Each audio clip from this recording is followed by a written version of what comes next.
talk about some more Yeshua's, the last day of Yeshua.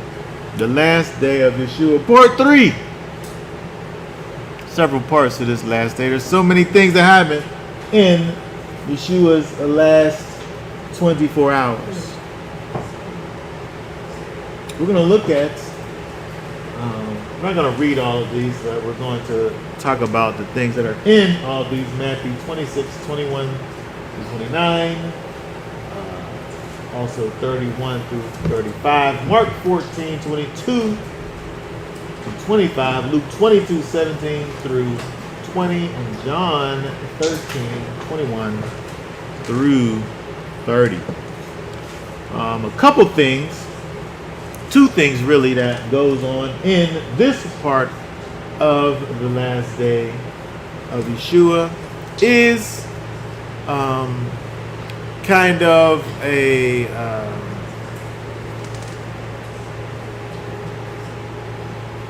testing of the faith of the disciples, as well as the institution of the new covenant. So let's look, first of all, let's go to Matthew 26. Let's go to Matthew 26, and let's read in Matthew,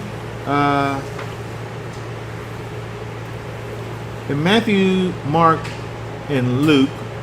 These accounts are basically identical, so we can just look at Matthew 26, 21 through 25. We'll just read a little bit out of, Matthew 26, 21 through 25. Okay.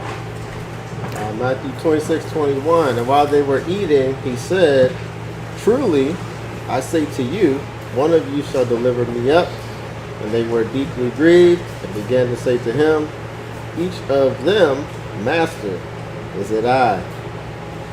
And he answering said, "He who has dipped his hand with me in the dish shall deliver me up. Indeed, the Son of Adam goes as it has been written concerning him. But woe to the man by whom the Son of Adam is delivered up. It would have been good for that man if he had not been born." And Yehuda, he who delivered him up, answering said, "Rabbi, is it I?" And he said to him, "You have said it." Okay, very good. So it says in 21, while they were eating. Again, when we think about where they are, they have made all of the preparations for the Passover, even though it was a day before the actual Passover. They called the thing that they were doing Passover. They talked about the idea of preparing for the Passover, making ready the Passover. They did all these things, and now they're eating. We know, of course, that this was a day early, but for whatever reason, they are calling this thing Passover. So it seems as if they're keeping the Passover. They're doing the things that one might do on the Passover right now. Yeshua, we know what happens afterwards. We know that Yeshua dies at the time that the Passover is killed. And so he obviously, to me, is obviously showing his disciples where he fits in this plan of redemption, where he fits in terms of being the Lamb of Elohim, showing that he is in fact the Passover lamb, showing that when you look back and see what happens all the way back in Egypt, that really that's just a picture of him. And so here, as they're eating, as they're going through the things that one might go through on the Passover, Yeshua begins to say in this intimate moment with his disciples, one of you is going to betray me.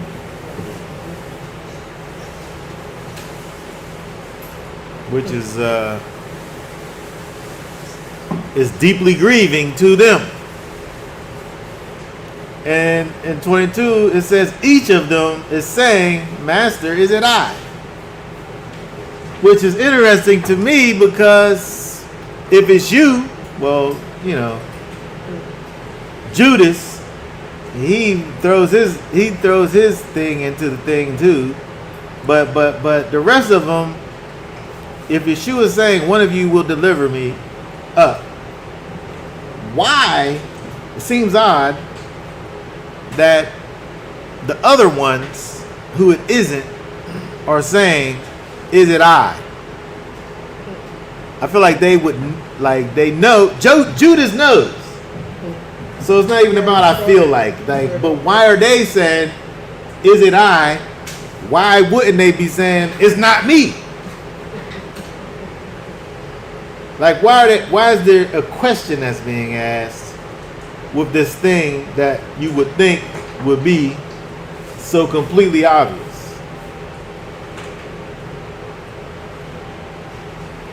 Why does he dip his thing in the cup and everybody was like, oh, it's him?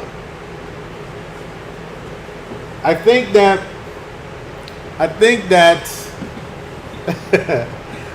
that when things happen, we're not always paying attention to everything that's happening. You know what I mean? John,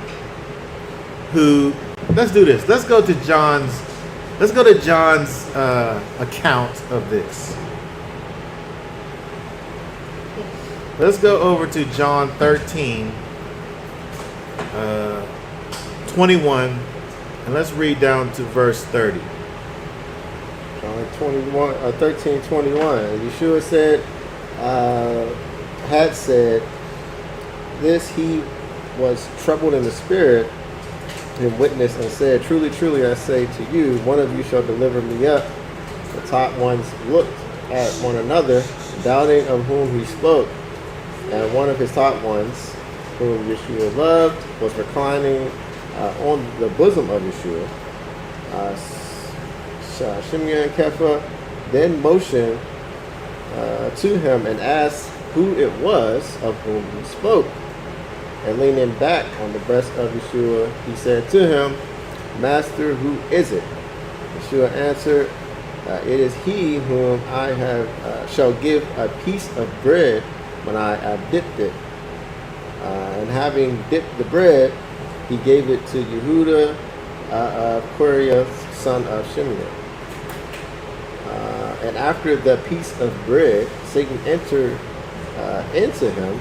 Yeshua therefore said to him, what you do quickly. But no one at the table knew why he said this to him. For some were supposing because Yehuda had the bag, and Yeshua was saying to him, buy what we need for the festival, or that he should give somewhat to the poor. So having received the piece of bread, he then went out straightway, and it was night. Okay, very good. So when we look at John's version of what happened, John, who, you know, for whatever reason, likes to refer to himself as the one who Yeshua loved. He speaks about his own self in the third person in his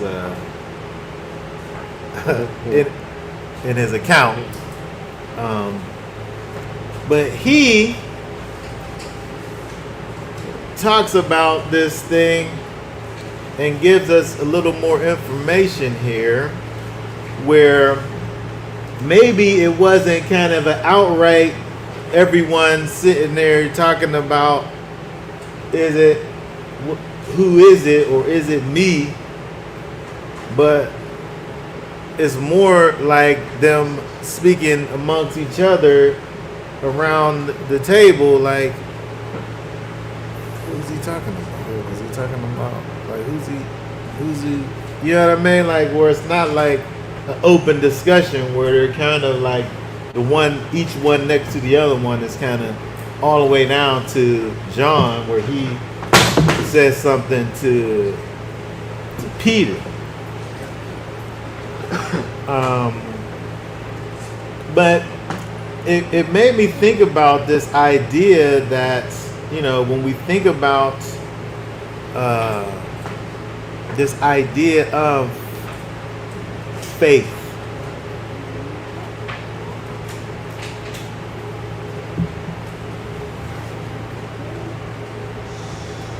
when we look at kind of the way that the disciples here are betrayed with this kind of, you know, they're questioning their own relationship with the Most High. You know, we look at Matthew's version when it says each of them said, "Master, is it I?" Each one of them, within themselves, are wondering, is it me that Yeshua is talking about? Because maybe they could be thinking, well, I know right now I'm not going to betray Yeshua. But maybe, you know, because he is a prophet, there's some things that's going to come down the line that's going to happen, and I'm going to be the one who does it.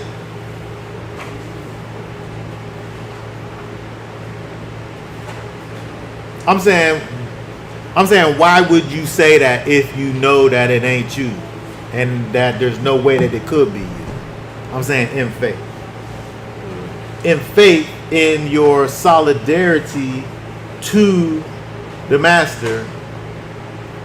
How do you say, well, I know that right now I believe, but maybe he knows about something that's going to happen down the line that's going to cause me not to believe anymore? I mean, that's what I get when I see the disciples saying, "Master, is it I?"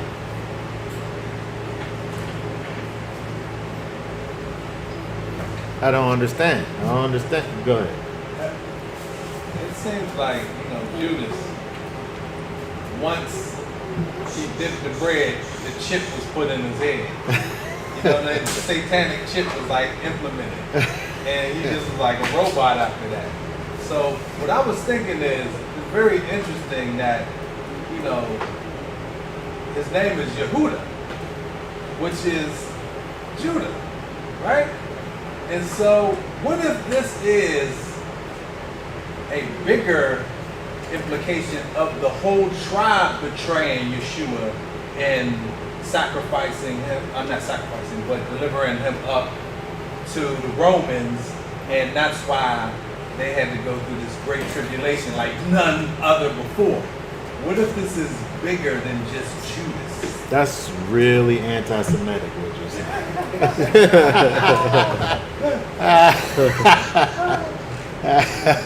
I know. Maybe. I don't know. It could be that. It's so interesting when you look at the scriptures. They're so complex. What we have right there in front of us. But when you look at this thing, it got so many levels to it. Because that's what happened. That's exactly what happened. And we needed for it to happen too. We needed for Judas to be a Judas. We needed that. We 100% needed it. We needed for the majority of those that called themselves Yahudim to say, you got to die right now. We needed for that to happen. And not only that, put it on their children. Yes. Yes. We need these things that we look at it and say these are terrible acts. These people were working for the devil. We need it for all of these things to happen. 100%. And so, yes, I think that 100% that could definitely be something that is definitely layered like that. I wanted to look over at John when we did, just to say that we have John's perspective on it, but maybe everybody wasn't paying attention to what Yeshua had just did, even though he said the one that I did. Maybe they were still talking about, is it me? Like, not seeing, you know what I mean? There's so many things that could really happen in real time where, you know, John, being the writer of this account, who's sitting right in close proximity to Yeshua, can see it, but maybe everybody don't see it. I would have been looking at that both. Well, I would have been like, this.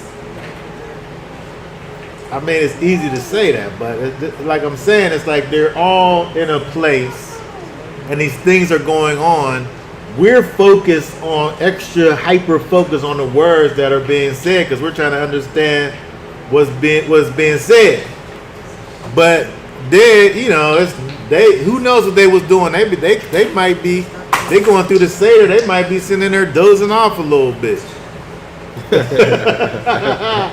You know what I'm saying? Like, they might not be paying full attention to everything that he's saying to know that it's when he does that, to know, oh, it was him. Because nobody knew. I know exactly what you're saying when you talk about those mouths. But this just, you know what I mean? Like, we looking at this now can think about all of the parts and pay extra special attention to everything that's being said and say, well, how come they didn't know? He just got finished saying whoever dips in this thing here, whoever dips it is the one.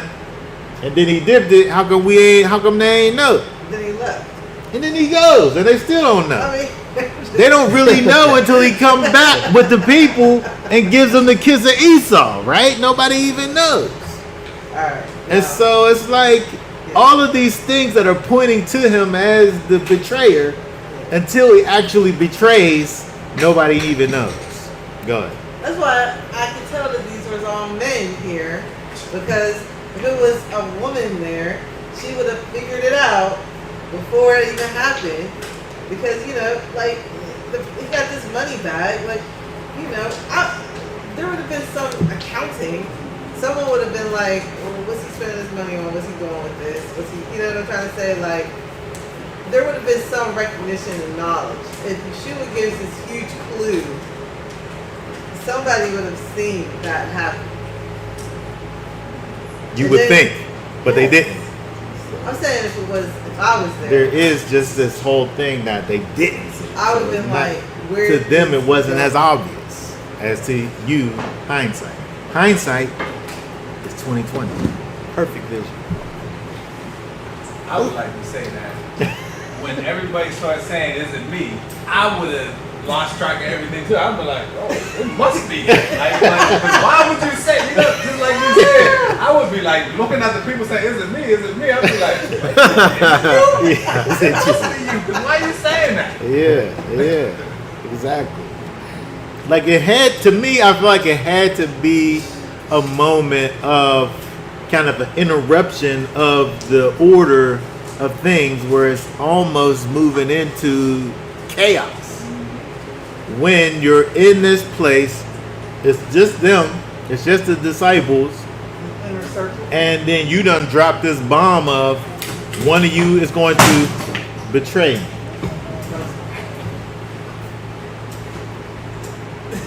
Technical difficulties, one moment.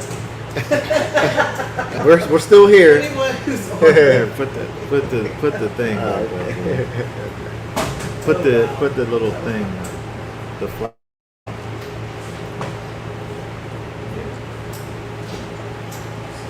Okay, we didn't have an earthquake. We just dropped the camera.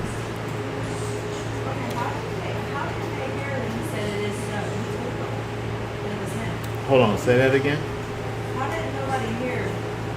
They must something had been wrong. She said, yeah, it is so. When he did.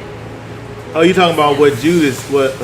When he said, yeah. When he said, you said it. What he said?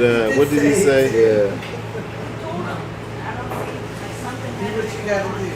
Nobody was trying to figure out who it was. So where was their minds at?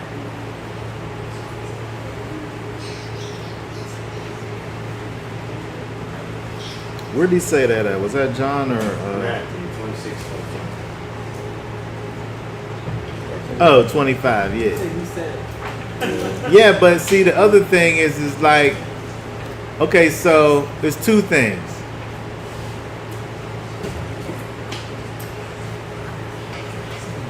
John, at some point, knows what happened.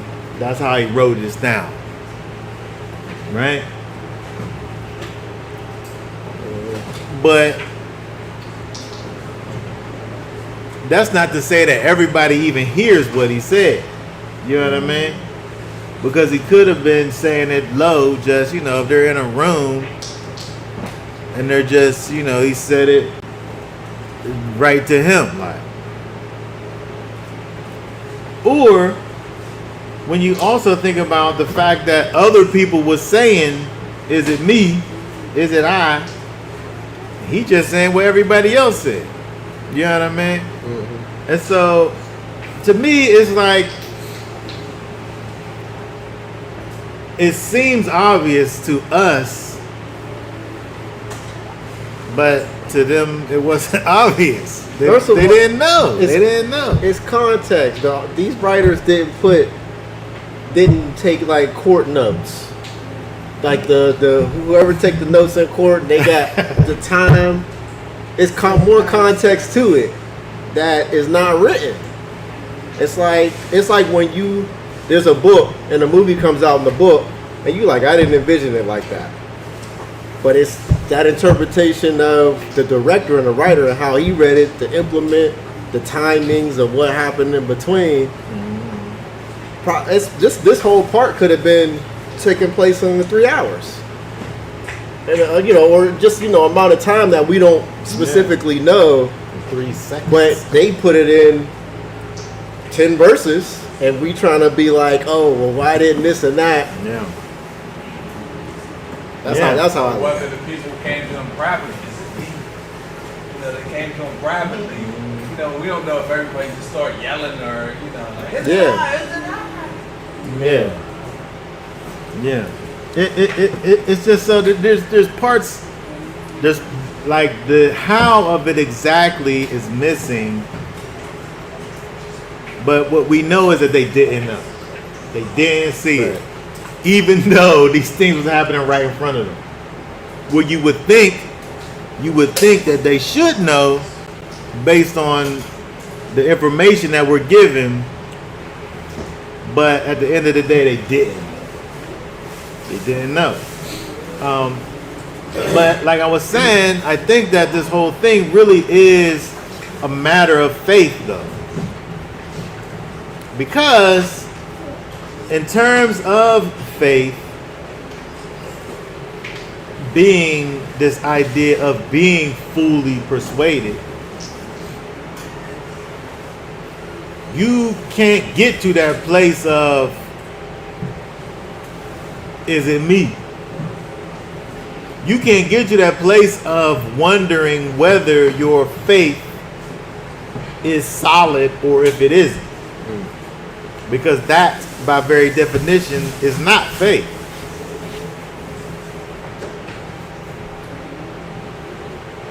As soon as I think about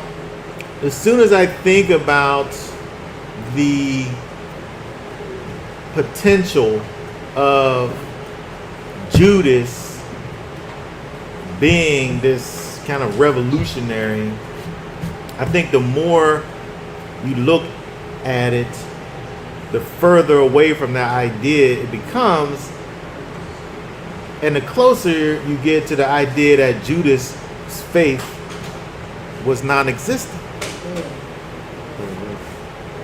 He was there with them, but he wasn't with them. He couldn't have been.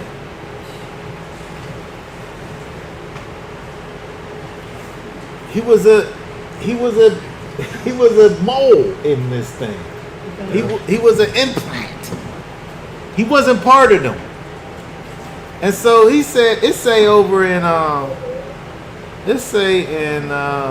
what it say here, what Yeshua says. He said,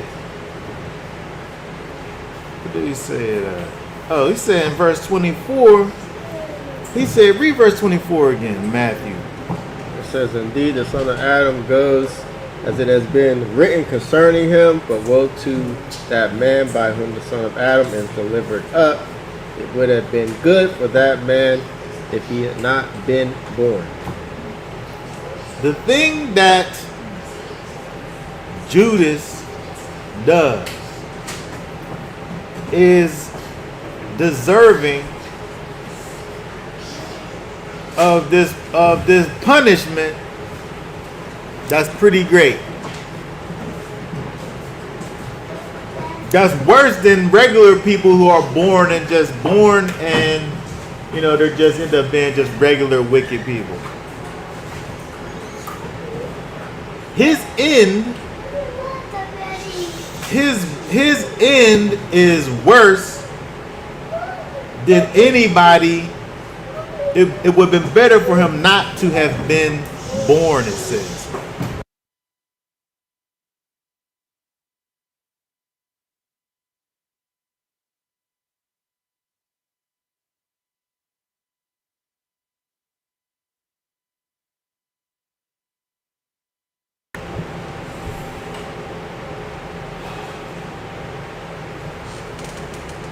It said it would have been good for that man if he had not been born at all. But people are born and are wicked and receive judgment. I think that, to me, I feel like it's almost helps us to think about the idea of like levels of punishment that one might receive. Because there's going to be somebody that's born and they're going to be wicked and they're going to die and they're going to receive punishment.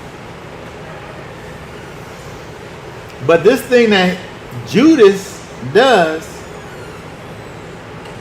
it would have been better for him if he was never even born, so that he can't do anything and receive, whatever punishment one might receive for not walking in a way that is pleasing in the sight of the Most High.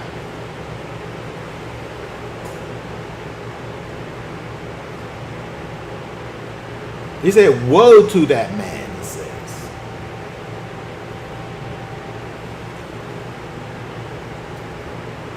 So there can't be any, in spite of the fact that the result of what he does is, I'm saying in terms of Yeshua being the Lamb of Elohim and having to die for the sins of the world.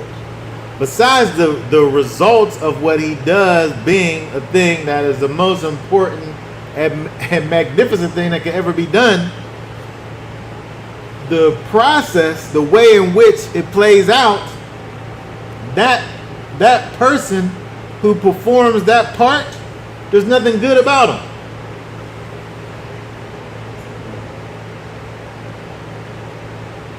Woe to him. It's better if he never was even born.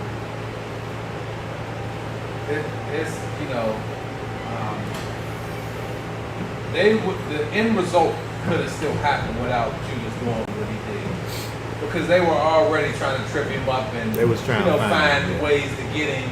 So he didn't have to do that. But when it comes to betrayal from a friend or a brother, I don't know if y'all ever been betrayed before, but and I'd rather somebody just, that I don't know, rob me, shoot me, or do whatever they're going to do to me, right? But when it's like somebody you say is your brother or your friend, Man, that's like the worst feeling in the world. Like, Yeah. you? Wow. Yeah. Yeah, it is. I've had a few friendly, quote unquote, betrayals in my day. And I must agree with what you're saying. It's different.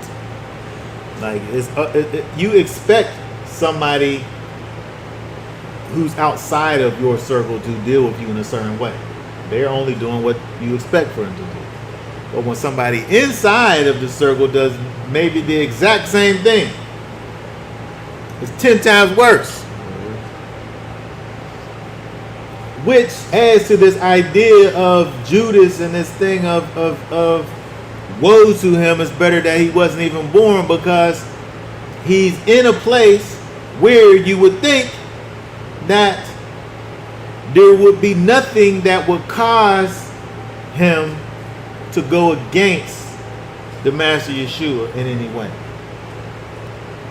Like, you would think that he's close enough to understand who it is, and that to betray him, to deliver him up to these people is bad.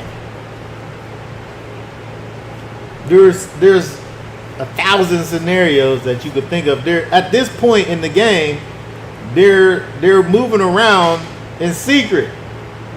At this point in the game, they're like wanted, basically. But I think that, as I was saying, I think that when you think about the disciples and thinking about levels of faith or the existence of faith, I'm saying that true faith eliminates the potential for what Judas does. He didn't have faith. He wasn't part of it. He was an outsider, obviously. I want to say that when you think about the rest of the disciples, and as far as Matthew's concerned, their response to what Yeshua said is an example of kind of shaky, unstable faith, which is interesting concept, because there isn't really a such thing as shaky faith, because faith is stability, faith is surety, faith is being convinced and persuaded of a particular thing. And so it can't be both of those things. To say something is shaky or someone has shaky faith isn't faith at all.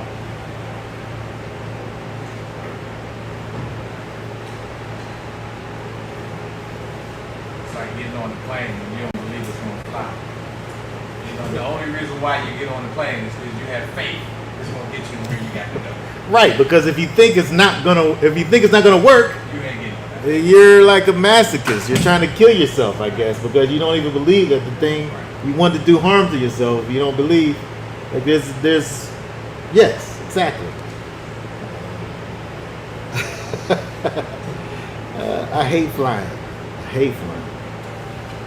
But I don't feel safe,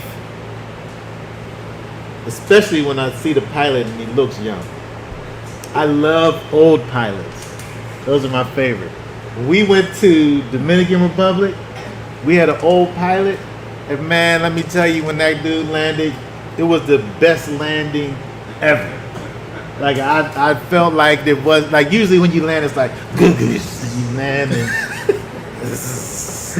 but this, it was like it's like he just floated out of the sky and just landed ever so gently. He had so much expertise, this pilot. But you're right. It's like you don't think, like, if you really thought that the worst thing was gonna happen, it would stop you from doing it altogether. So it is in fact the exhibition of faith. And so I'm saying that when we look at the disciples and ultimately the thing that Judas ends up doing, you know, he at some point made place for the adversary to come into his life and to strengthen the whatever thoughts he already had in his mind and tempt him in that way and move him all the way over to agreeance with him, the adversary, and completely followed after those thoughts that he had.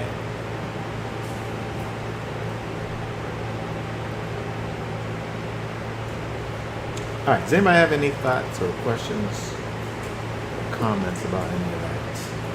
I was going to say it's so interesting that Judas would betray the Messiah, like seeing what he saw, he praises the man that raised people from the dead, he healed people, like he walked on water, like you saw all of these things that he did. He probably did some of those things too. He might have. He might have. And I don't believe, like, for 30 pieces of silver? I don't know what the equivalent was, like what 30 pieces of silver gets you at that time. Probably have to look at that. I don't know how much wealth that is, if it's significant or insignificant. I feel like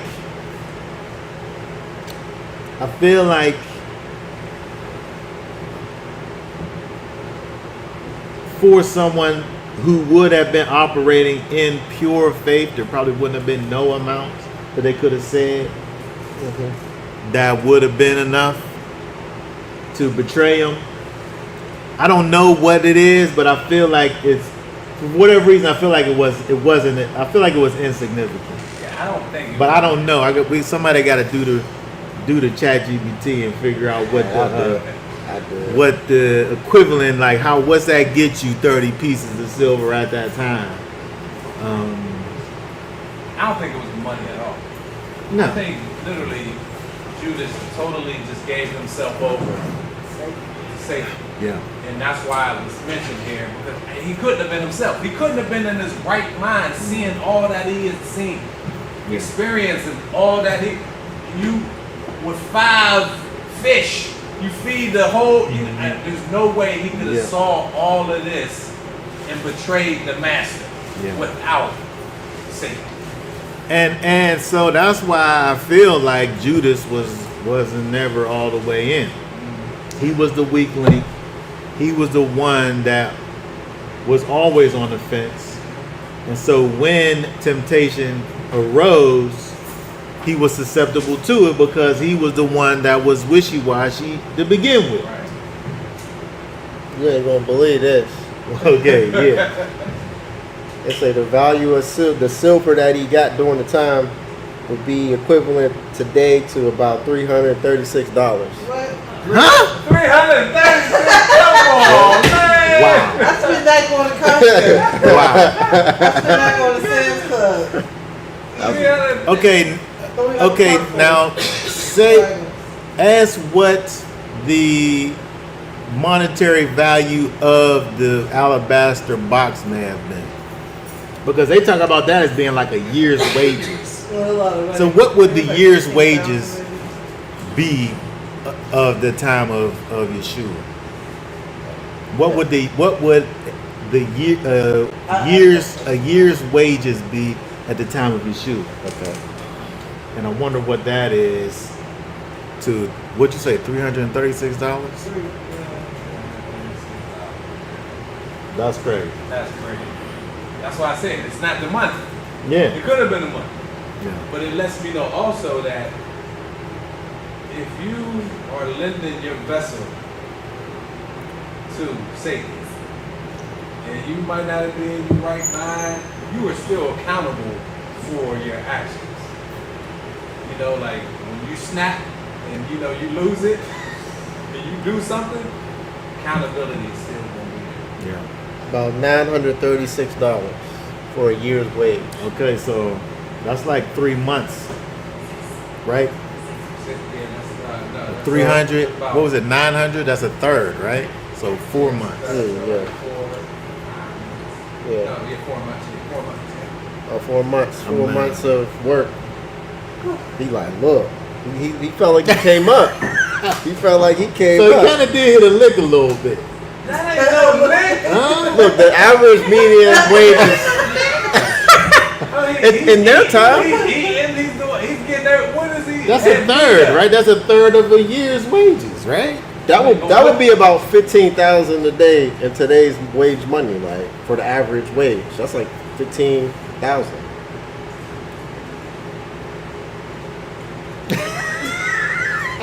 he still can, you know what I'm saying? But look, people with money. He had a problem. He was already stealing. John said he stole from them. He was doing funny stuff with the money anyway. Yeah. So that was his thing. That was his crutch in life. And, that was his weakness. Yeah, I guess we know some people like that. Smoking at the feast, doing all kind of, they just never was right. I mean, the things that is your issue is the thing that the adversary, those is his avenues of enticement. But I want to let's go to Matthew 26 and 31 through 35. And let's read that. Because what happens is with this whole situation, now you have the disciples saying to themselves, well, is my loyalty in question? Is my loyalty in question? What do it say, 31 through 35? So then Yeshua said to them, all of you shall stumble in me this night, for it has been written, I shall strike the shepherd, and the sheep for the flock of the flock shall be scattered. But after I have been raised, I shall go before you into Galilee. And kept answering, said to him, even if all stumble in you, I shall never stumble. Yeshua said to him, truly I say to you that this night before the cock crows, you shall deny me 3 times.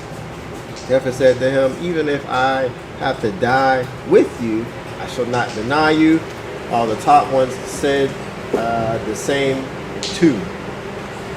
Then Yeshua came. That's good right there. Okay, so we see over here now, Yeshua is saying, I said that one of you is going to betray me.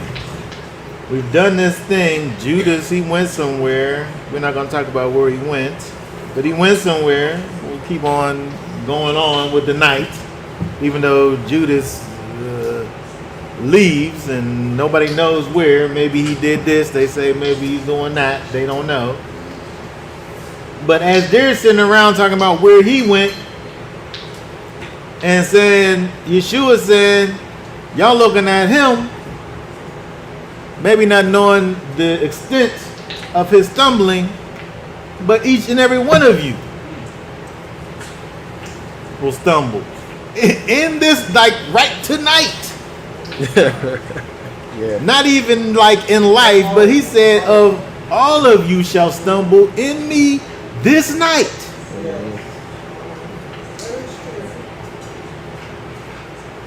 Lovers. Yes. And so, but Peter, he's so outspoken in his solidarity to the master I think it probably would have been better for him not to say anything. But it's interesting when you look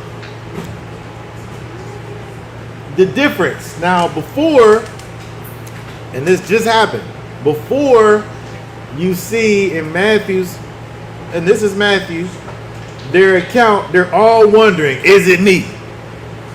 Is it me? Here, Peter's like, there ain't no way it's me. I'll never stumble. Right? Even if I have to die with you, I shall not deny you. And then the rest of them is co-signing it too. All the top ones said the same too. He said that, and they're probably like, yeah, right. Yeah, me too. There's no way.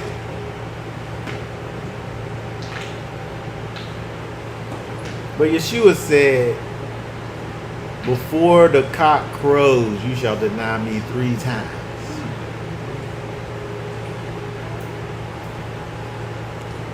Which is, I feel like we can't look at these guys and judge. Because the thing about this whole thing is that they, just like we, need for the Spirit of the Most High to come and dwell on the inside of us and strengthen and grow that seed of faith that is inside of us so that we're able to be empowered to go out and do the will of the Most High. It don't matter that they saw what they saw. It don't matter that they did what they did. In this time frame that he's even saying, you know, you will have experienced all that you experienced, and then when adversity comes, you're not yet going to have the strength, power, and ability to withstand this adversity that's coming. Even though out of your mouth you say that you will, inside of you, the ability to do it won't exist until that Spirit comes. And so when we look at Peter here, who's speaking up, and Yeshua saying, you saying all of that, but something gonna happen, and it's gonna happen 3 times over, and you ain't gonna stand up for me then. And the reason is because they, like us, need the Ruach HaKodesh. They, like us, need the Ruach HaKodesh. After they receive the Spirit, it's night and day. No doubt. They literally died. Yes. These things are true for them after they receive the Spirit. But before they receive that Spirit, you know, their flesh is strong. The flesh is strong. It's weak spiritually, but it's their flesh is strong carnally.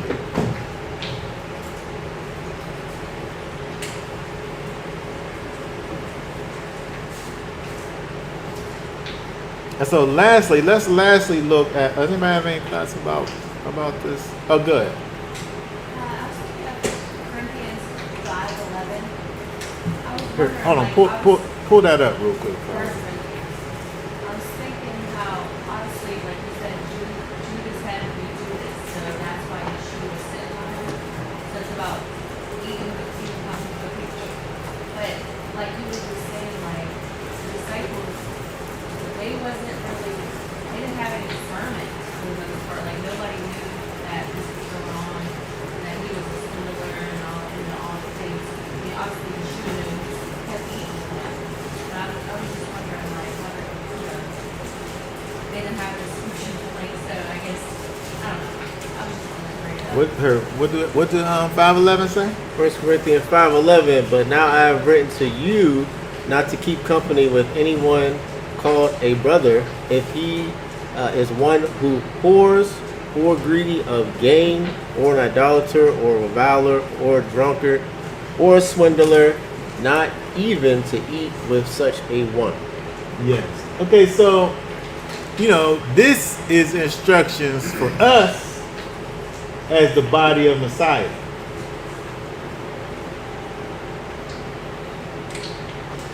You kind of asked the question and gave the answer simultaneously. When you think about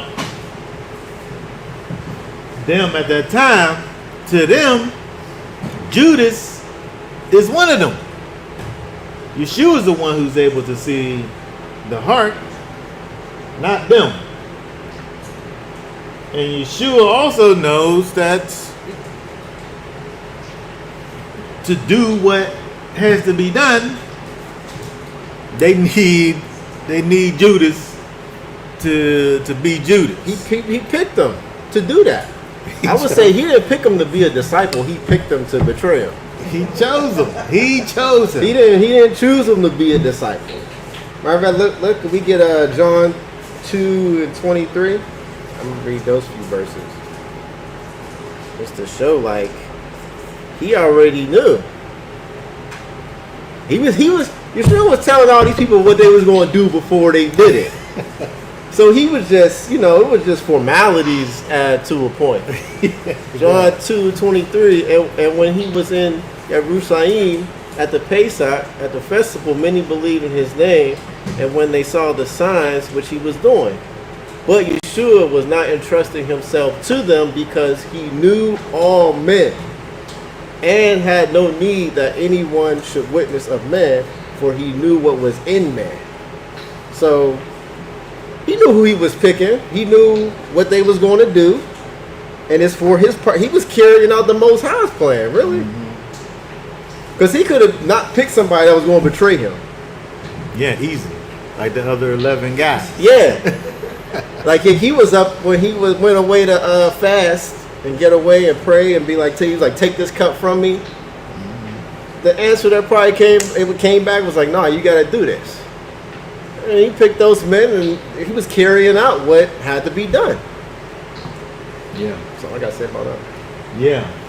Yeah. So, it definitely was, he was divinely chosen. He had a purpose. He had a purpose. Somebody had to be that guy. And it just happened to be him. He was the one who was going to have that propensity to follow the leading of the adversary. So once they had the spirit, was they able to discern better? That's what I think I was like. Oh, you talking about the disciples? Yeah. Yeah, 100%. They was totally changed new guys. Them Yeah. guys. Right. They did things, which is what is so amazing about the Spirit. You're able to see the transformation of the disciples. We hear the most about Peter, I would say, but they go from these regular guys who their whole time really are going around off of the strength of Messiah who's walking with them. But in that time when he's between when he's captured and when he raises from the dead and even goes away, the disciples are basically in hiding. The disciples are basically in hiding that time when Yeshua's gone before the Spirit comes. They're not empowered, they're not strengthened until that Spirit comes, but as soon as it comes, they're made new. And their whole life's mission is about the kingdom, and there's nothing that, like, them guys is getting captured and going to prison and, everything else. And their whole everything is about the gospel after they receive the Spirit. And so I want to prove it real quick. good. if you get Acts 5, this proves that they needed the Spirit. You talking about discernment. Acts 5:1. You got it?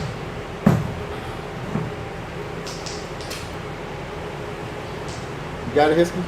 Acts 5. One. Yeah. It says, but a certain man named Hananiah, and with Sapphira his wife, sold a possession, and he kept back from the price, his wife also being aware of it, and brought a certain part and laid it at the feet of the emissaries. But now this took place, they sold this stuff, and then they're bringing it back to Peter and them. But Kepha said to Hananiah,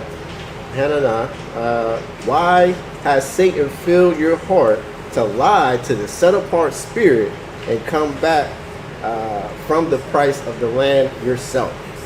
So it wasn't even them having a discernment to know that they lying. The spirit was telling them that they was lying. And that was showing that the spirit itself, it wasn't like their necessary discernment to lean on to know. It was the spirit. So yeah, their discernment increased because the spirit came back.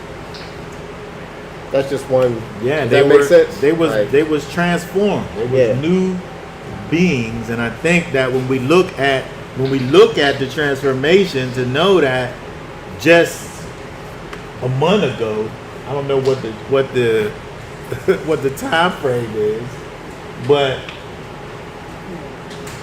from chapter 3, I guess the spirit comes. However long it takes for them to get to chapter 5, they're fully operating. And so, before that, if you go back 50 days, they was up here lying about even knowing Yeshua. You know what I mean? And so it's just like the power of the Spirit changes. And we needed it so that we could be changed. To take us from being these people who could say out of their mouths what they were and what they would do, but they didn't have the strength to carry out the words that they had inside of them. I just wanted to just end with Matthew 26 through 26 through 29, because it kind of goes into what Yeshua's going into with them in terms of, you guys are worried about your kind of stability and your fidelity to me, and I'm telling you right now that tonight you're going to be able to see your weakness. But this thing that I'm about to talk to you about is this idea that is going to change your whole being. All right, read 26 through 29. After 26:26, and they, as they were eating, Yeshua took bread and having blessed, broke and gave it to the top ones and said, "Take, eat. This is my body." And taking the cup and giving thanks, he gave it to them, saying, "Drink from it, all of you. For this is my blood, that of the renewed covenant, which is shed for many for the forgiveness of sins. But I say to you, I shall certainly not drink of this fruit of the vine from now on till that day when I drink of it anew with you in the reign of my Father." Okay, very good. So we see over here that Yeshua first, talks to the disciples about this betrayer, this one that's among them, this betrayer. The disciples amongst themselves or openly, talk about this idea of, is it me? It's not me. It couldn't be me. I'll never this or that. But at that same night, while they're eating, while they're doing this thing, performing this process that is Passover, helping them to understand the connection between what Yeshua is about to do and its correspondence with Passover. He talks about this idea of eating his body and drinking his blood. He talks about this idea of his disciples taking in his substance and that which is his life inside of themselves, his body and his blood. And the carrying out of this thing being the representation of this renewed covenant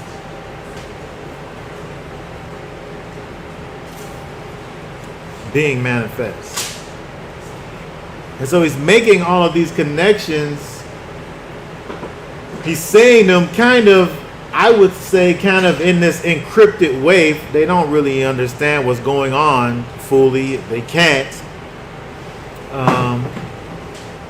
But he's showing them the correlation between what they're doing, eating this bread, drinking this wine, giving it a new understanding, because before it was only really connected to Egypt. This night, this time, all the things that they did was totally and completely connected to redemption from slavery in Egypt. But now he's showing them that there's this thing that you do in connection to the Passover and its connection to Yeshua and where he fits into this whole thing. And so even though the disciples who lived these years in this time in close connection to the master, it's still necessary for them to ingest him, his body and his blood. There is a level of intimacy that still needs to be reached in spite of the closeness that already existed within them. There wasn't nobody that was closer to Yeshua than these 12 guys who walked around. But there was this thing that he was kind of showing them that was a representation of what needed to happen to kind of encapsulate and represent the new covenant. And he was instituting that thing with them here in the context of Passover.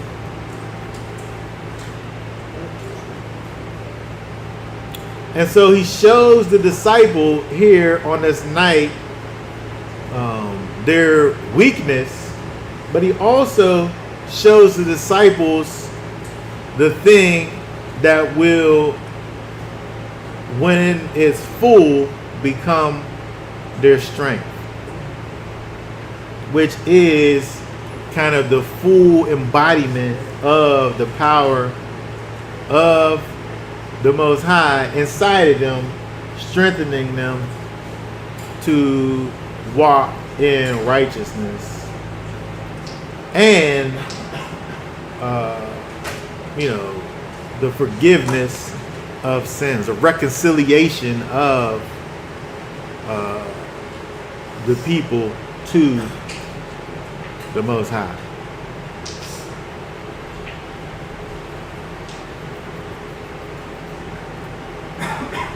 So it's interesting, kind of as we begin to close down here, when we look at this whole interaction kind of in its fullness, where, you see that the disciples really are shown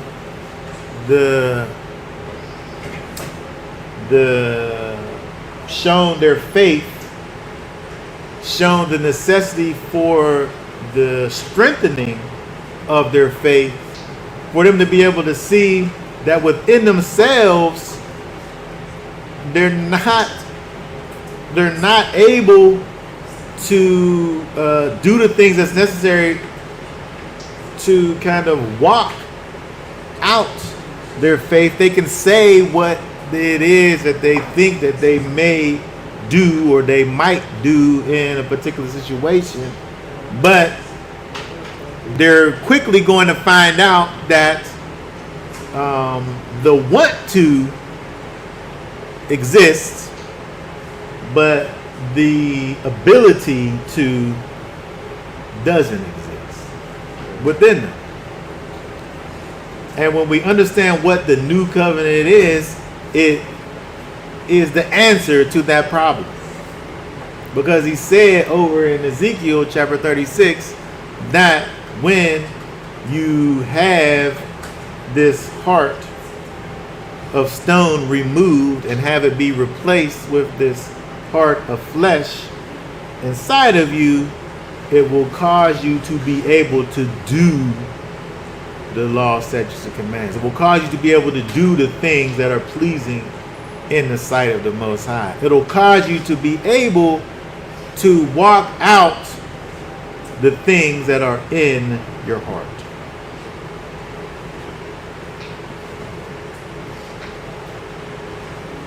All right. Does anybody have any thoughts, questions? Go ahead.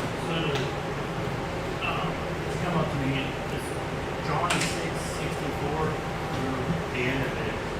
He basically tells them that this is going to happen.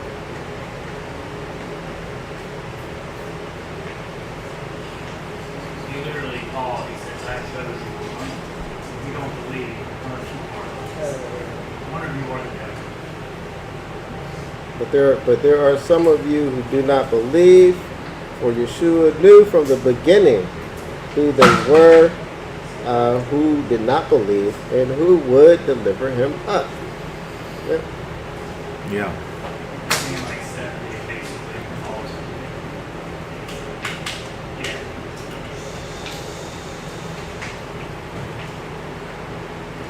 Yeah. Yeah. So I guess like just looking at that kind of wraps up. They didn't listen very well. They weren't very listeners. Well, I mean, to say that one of you is the devil isn't saying that is Judas. You know what I mean? Yeah. So it's like they heard that, and they could have had an understanding that one of us ain't right, but the whole time they wasn't able to figure out who it was. You know what I mean? So he's he made the statement, but he never really, and they probably, to me, I feel like it's probably something that they always talked about, like maybe between themselves, like who you think the one that he was talking about that one time whenever he said, like it probably was like a running, to me I feel like it might have been kind of a running thing, like one of us is a devil. Who is it? That probably was. What I'm saying, like, it's like,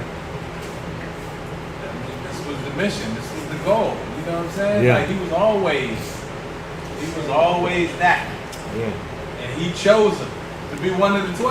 Yeah. I'm gonna bring the devil in with me. You know what I'm saying? He gonna betray me, and everything is gonna be fulfilled. Yeah, I mean, yeah. So it's like we need for Judas to do what he did. I mean, that's no big up to Judas. You know, he really was a devil. he was a devil. But you know, in the scope of things, you know, when we think about Pharaoh, you know, we're able to see the power of the Most High because of the heart of Pharaoh. We need for this person to come and this system to come and to deal with the people in such a way and to put the people in slavery for hundreds of years to show the power of the Most High in delivering. And so, you know, as far as Yeshua is concerned, it's important for him to die at a particular time. And so the way things play out, the way they did play out, causes him to die at that perfect time that exemplifies the fulfillment of the Passover. And so, you know, Yeshua, when he sits up there and says, you know, go ahead and do what it is that you need to do, he's basically saying, you know, go ahead and betray me right now. You know what I mean? Go ahead and do the thing. It's time. It's time. It's time for you to go and do the thing. He's letting them know, you know, the timing. The timing is so important, I think, in terms of the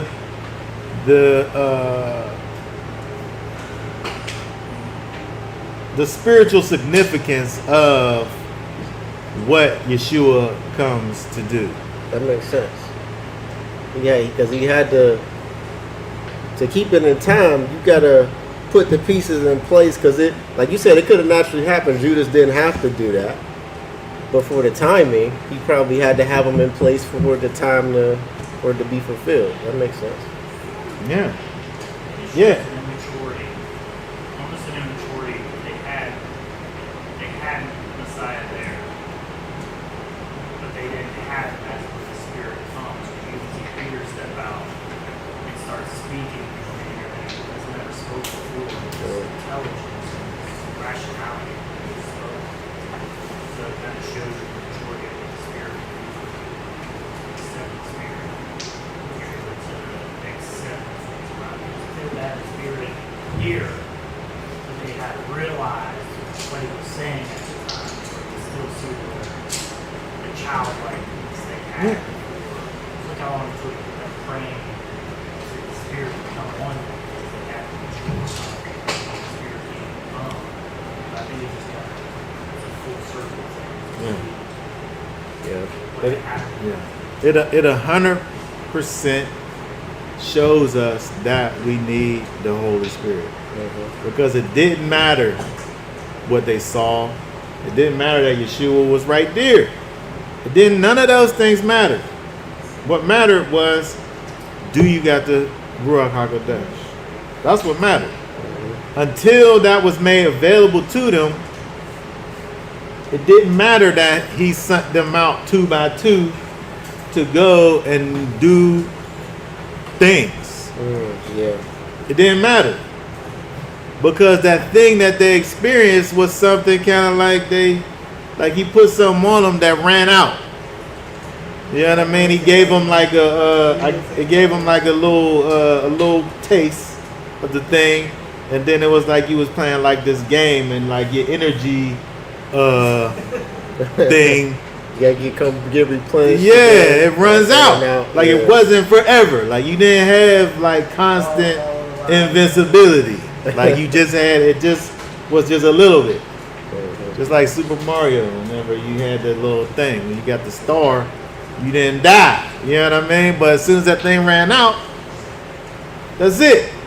So when he allowed them to do certain things, he empowered them to do those things, but it was temporal. But once they received the spirit of holiness, that's when things got flipped upside down, and that's when they changed the world forever.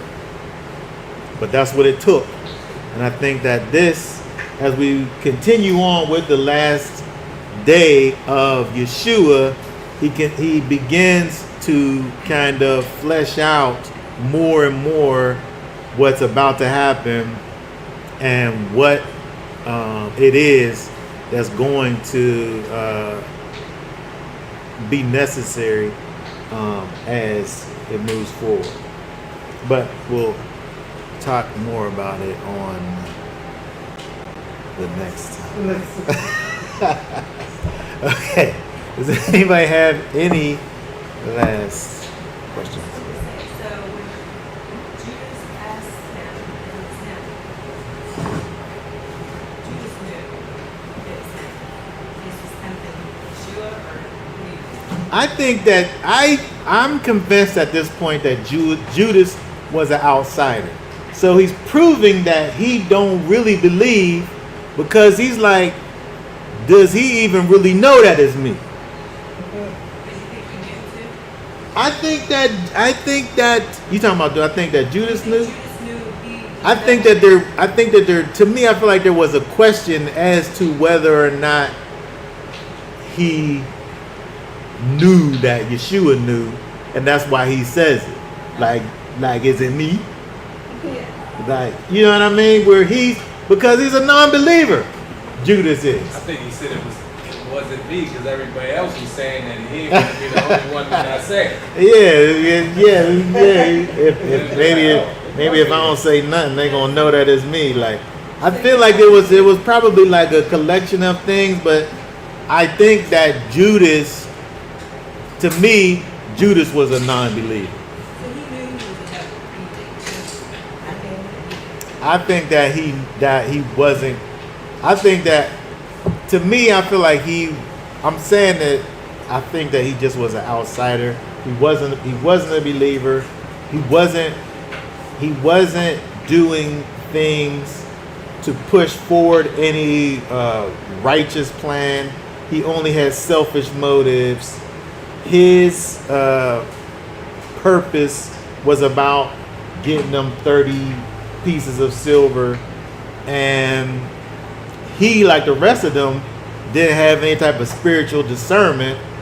And so there probably was a bit of that coming out when he adds his thing to the pot and saying, is it me?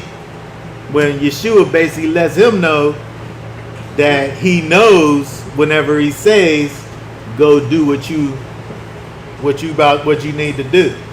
And so I'm saying that everybody else might not have known, but at that moment, Judas was able to know that Yeshua knew what the deal was. I wanted to say that, speaking to the whole, did he know he was the devil?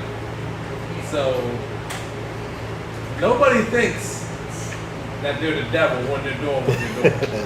Like when somebody's out here killing somebody, they're not like, I'm the devil. You know what I'm saying?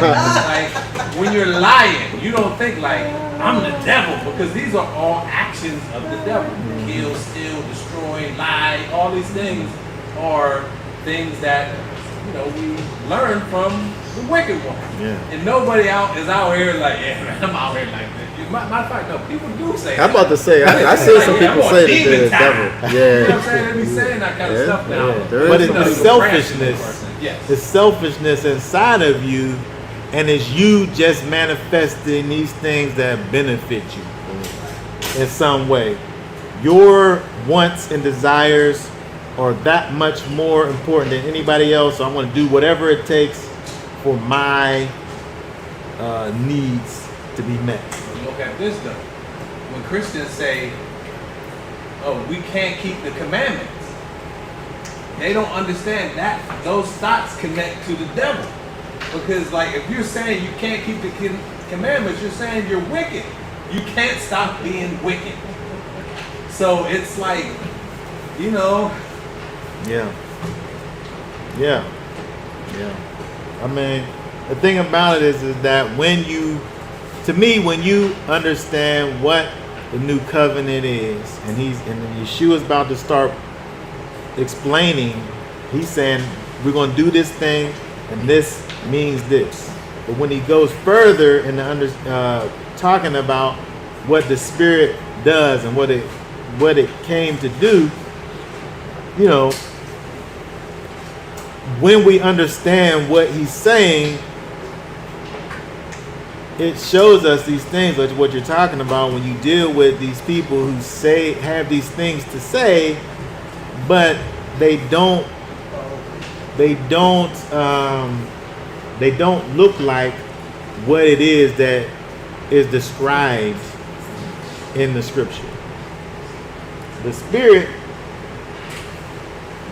is sent to strengthen, empower his people to walk out the character of the Most High, to walk out his character, not to do things, not to perform miracles. That's not the point of it, even though that could be something that happens. But the point of the Spirit is to walk out his character. And so the things that may happen as a result of you walking out his character are kind of like the fringe benefits. But the thing that the Spirit is sent to do, and we see this with the disciples, is to empower us to walk in the character of the Most High. Peter is a perfect example.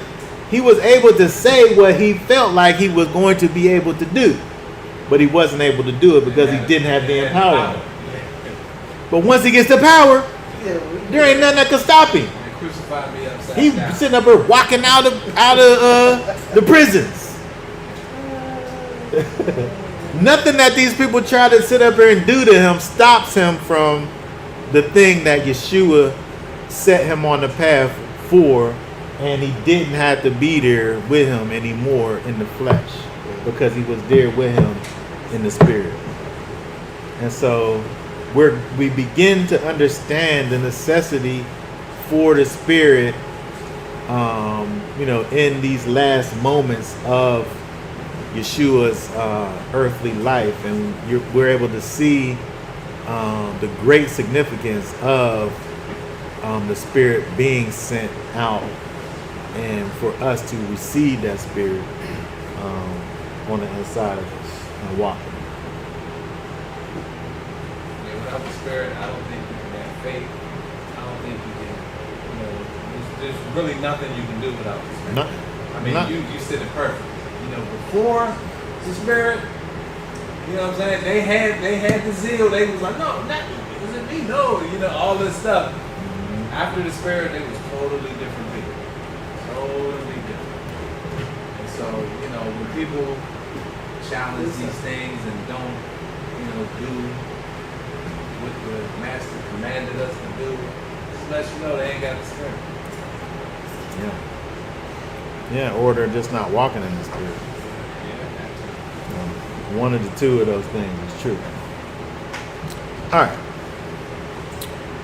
That being said, be done for now. Y'all willing, we'll be back on next Shabbat to continue with not only the annual Torah portion, but also the words of the Master, specifically the last day of Yeshua. But until then, for now, we'll say Shabbat Shalom. Shabbat Shalom.